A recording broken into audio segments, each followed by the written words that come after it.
স্বামী তো বলেই দিল এত সুস্বাদু খাবার অনেকদিন পর খেলাম, প্রশংসা করে আর বাঁচে না। রাধে রাধে বন্ধুরা, কেমন আছো সবাই? আশা করি সবাই ভালো আছো, সুস্থ আছো। সকালবেলা থেকে আজকে ব্লগটা শুরু করছি। এই যে সকালবেলা রান্নাঘরে চলে এসেছি, আজকে রান্নাবান্না বসাবো। আজ বাচ্চাদের সব ছুটি আছে বলে তো ওরা ঘরে আছে। সকালবেলা টিফিনে কোনো ঝামেলা থাকে না। একদিকে অন্ন বসালাম, একদিকে ডাল বসিয়ে দিলাম। তো অন্নের জন্য চালটা ধুয়ে এখন হাঁড়িতে তুলে দিলাম। আর এদিকে আমি রাত্রিবেলায় একটুখানি কপির ডাঁটা কুচিয়ে রেখেছিলাম, সেটা হাঁড়ির মাথার উপর দিয়েছিলাম। জলটা গরম হয়ে গেছে আর এটা ভেজানো হয়ে গেছে। একটুখানি ভালো করে চটকে চটকে ধুয়ে নেবো। প্রভুজি আগের দিন এই যে পুঁই মিটুলি নিয়ে আসছে, অনেক দিন পর পুঁই মিটুলি পেয়েছে, রান্না করবে। এই শীতকালেই পাওয়া যায় এই সবজিটা, তাছাড়া তো আর পাওয়া যায় না। তাই এর জন্য যা যা সবজি লাগে তো ঘরে যা ছিল সেইগুলি করেছি, আলু, কচু, বেগুন সব দিয়ে। আগে 5 ফোড়ন দিয়ে আলু আর কচুটা ভেজে নেবো, ভাজা ভাজা হয়ে গেলে তারপর পুঁই মিটুলিটা দেবো। একটু নুন হলুদ দিয়ে দিয়েছি আর একটু ভাজা ভাজা করে তারপর পুঁই মিটুলিটা দিয়ে দিয়েছি। ছোটো ছোটো টুকরো করে নিয়েছি, বেশ ভালোই পুঁই মিটুলিগুলো, একদম কচি নয় আবার একদম পাকাও না। পাকাগুলো ভাজা ভাজা খেতে ভালো লাগে, কিন্তু কাঁচাগুলো তরকারি খেতেই ভালো লাগে। বড়ি, কাঁচা লঙ্কা, একটুখানি ডাল ভাজা আর হিং আর আদা বাটা সব দিয়ে জল দিয়েছিলাম ভাজা করে। আর তারপর নামার সময় একটু মিষ্টি দিয়ে দেবো, একটু ডালও করে নিলাম কয়েকশো টমেটো দিয়ে। আর এই কপিটাকে এখন ভাজবো, পোস্ত দিয়ে ভাজবো। আর কপির সাথে একটু আলুও দিয়েছিলাম আর একটু বাঁধাকপির পাতাও ছিল। একটু বেশি করে তেল দিয়ে শুকনো লঙ্কা ভেজে আর ডাঁটা ভাজাটা খেতে খুব ভালোই লাগে। তো রান্নাবান্না হয়ে গিয়ে ভগবানকে সেবা দিয়েছে প্রভুজি, আর আমি এদিকে রান্নাঘরটা আজকে পরিষ্কার করছি। অনেকদিন পর এই কৌটো কাটাগুলো বার করেছি, এগুলো একটু সার্ফের জল দিয়ে ভালো করে মুছে মাছে নেবো।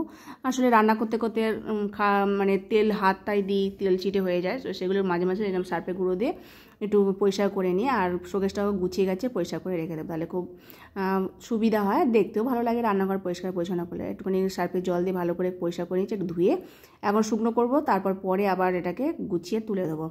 তো এখন প্রভুজিরও ভগবানকে সেবা দেওয়া হয়ে গেছে, এই যে এখন প্রসাদ নিয়ে প্রসাদ পাবো। তো পুঁই মিটুলি তরকারিটা খেতে প্রভুজির খুব ভালো লেগেছে, বলছে অনেক দিন পর এরম তরকারি খেলাম। মানে এই পুঁই মিটুলিটা তো এই শীতকালেই পাওয়া যায়, তাই এবছরে প্রথম, তো এত সুস্বাদু লেগেছে, তো প্রশংসা করছে।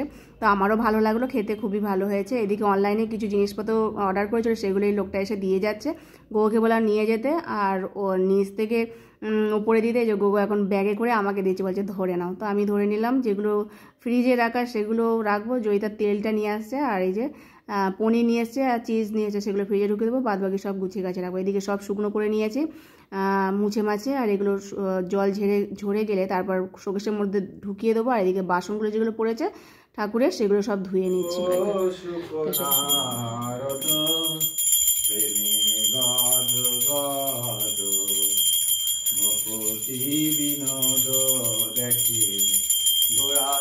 আজকে প্রভুজি সন্ধ্যা আরতি করছে, আমি আবার রান্না বান্না করবো।